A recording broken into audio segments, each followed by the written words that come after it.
खानपुर जे कचेवारे इलाइक़े में कारे इल्ज़ाम हेठि बिठो क़त्ल थियो आहे। कोट शाहू थाणे जी हद ॻोठ कालू में जवाबदारनि कारे इल्ज़ाम हेठि बिठो क़त्ल करे छॾियो आहे।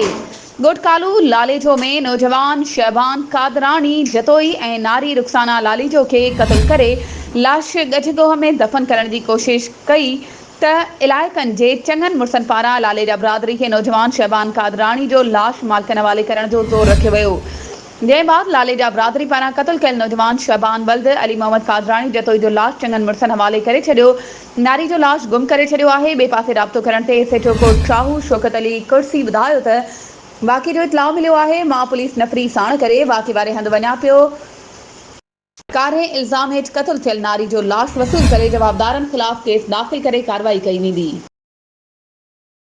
वधीक ख़बरुनि ऐं अपडेट्स जे लाइ असांजे चैनल खे सब्सक्राइब कयो ऐं हा बेल आइकन खे प्रेस करणु न विसारिजो त जीअं असांजी हर नई अचण वारी वीडियो तव्हां ताईं पहुचे।